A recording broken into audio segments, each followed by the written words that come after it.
Hey Wargamers, welcome back to the channel, Death from Above Wargaming. Find us on the web at DFAWargaming.com.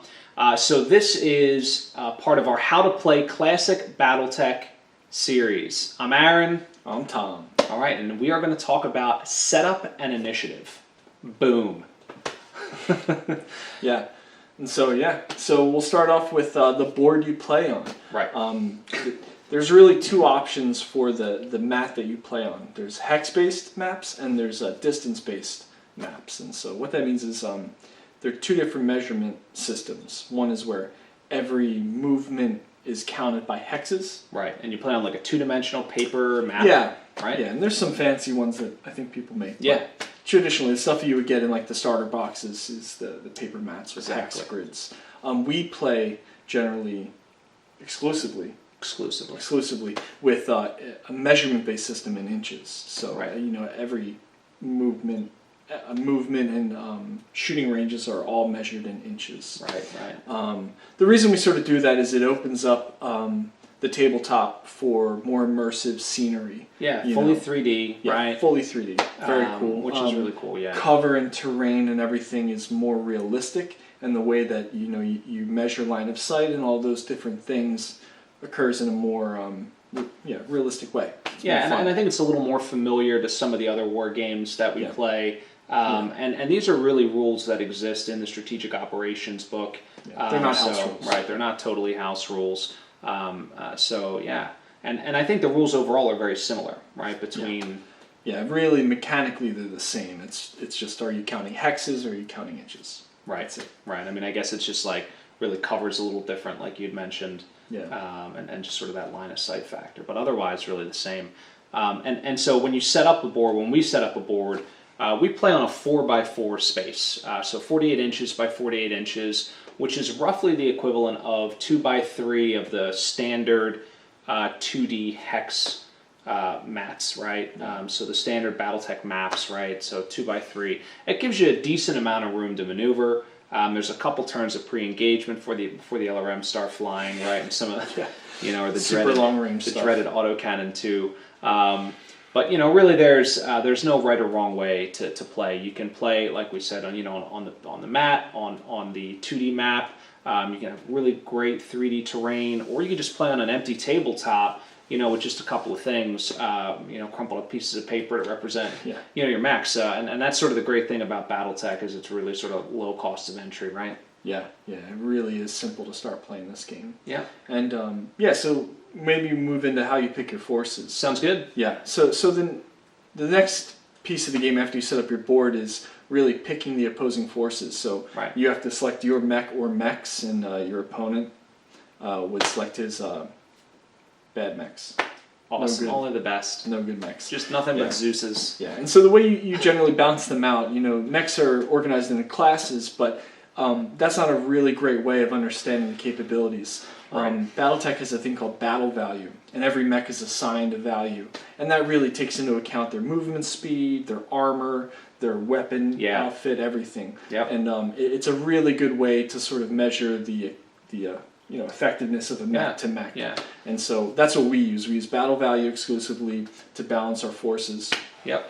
And that really allows you to even play uneven forces. Right, sure. I can play 1 versus 2, and if the battle values total up, it's going to be a pretty close game. Similar, right? And there's modifiers for if one force is more than the other, and as your piloting skills get better and you're better at shooting, that modifies the battle value, right?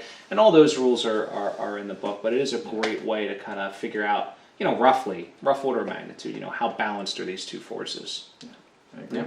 Yeah. So what's next? I guess deployment, huh? Yeah, the first phase. So once you pick your mechs, I pick my mechs, we get them on the table, and so we each roll 2d6, so 2 6-sided dice, and we total them up, right? So if you get a higher number than me, right, then you have the opportunity to decide whether or not you want to be the attacker or the defender, right? And this is a little bit of a house rule, right? And the rule book, Master or commander, right?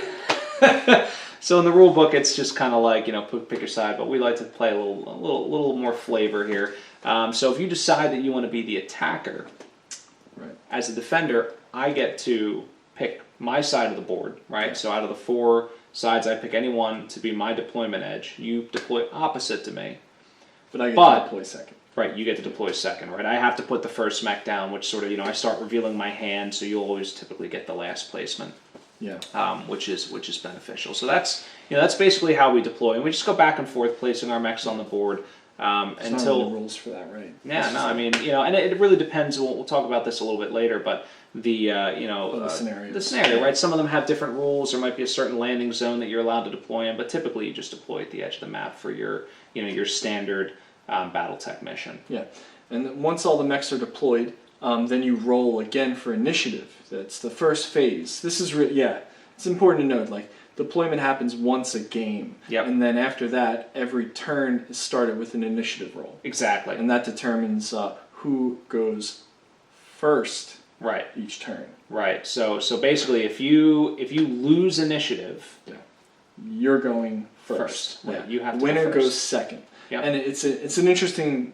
You got to get used to it in this game because it's slightly counterintuitive that the winner goes second. But when you think about it, it makes a lot of sense. Right. Tactically, that means that you get to see where your opponent moves their mechs before you move, and you always get to place the last mech. Right. So that means, once the game's gotten a little bit closer together, right. You had that tactical advantage to get out of line of sight for firing, things like that, if you need to. Yeah, totally. I mean, it can be life and death in some scenarios, and like you said, especially in those close ranges. And I think the other important sort of special rule here, if you will, is when you have an unbalanced number of mechs, right? So for example, if you have 3 mechs and I have 2 mechs, let's say that I win the initiative. Right, what happens? So anytime you have to activate mechs, right, or activate a mech, and you have twice as many as me, you have to move 2 mechs, right? So let's go back to that 3 and 2 scenario.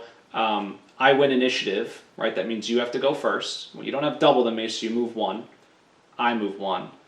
Now it's your turn. Now you have double, right? So you have to move both your mechs. So I won initiative. I will always get the last move, no matter how many mechs or how imbalanced it is. That math always seems to work out. But if it doesn't, if there's like some absurd number of skewed mechs or whatever on the board, the guy that wins the initiative always gets the last move. And so that's a little tactic tip for you. That's right. From the game master over here. And it's important. So throughout that movement phase, every time a player moves their mech, you should recount the total on each side because it changes, as he showed with the 3-2 scenario. Right. At first, there's no imbalance, and then all of a sudden, there is. Yeah, and then you get a big, and it can screw you over if you're not paying attention. Exactly. Right. Not on purpose. I'm not saying you would. You would never do that. I would never do that. I would totally do that. So that's pretty good. And then the last part of initiative to really consider is its effects on 2 other phases, which is the movement phase and the shooting, or I'm sorry, the declaration. Yeah, which is phase. in shooting, and we did talk a little bit about movement. Yeah, and so to recap that, basically, when you win initiative, you move last. You move second, you move last. Yeah. And when you go to declare targets, it's the same thing. Yeah. Your opponent is supposed to declare their first target, and then you declare, then they declare, and again, and you always declare last. Yeah.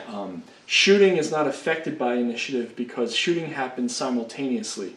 All mechs always get to shoot in the shooting phase, as long as they're alive at the start of it. Yep. So even if with your first shot you blow a mech up, that mech still has a chance to shoot back in that phase before they're taken off the board. Yeah, that's exactly right. So that basically is everything in terms of setup and initiative. And we will have some really cool tutorials on how to set up a board. We'll talk about what we use. Also check out our battle reports. To check out some of the we got some really cool terrain setups. We'll be releasing those videos more, so don't forget to subscribe to the channel. But otherwise, that really wraps up the first video in this How to Play segment, right? Feels good. Yeah, feels good. So stay tuned. We have more coming your way. And thanks again from all of us here at Death from Above Wargaming.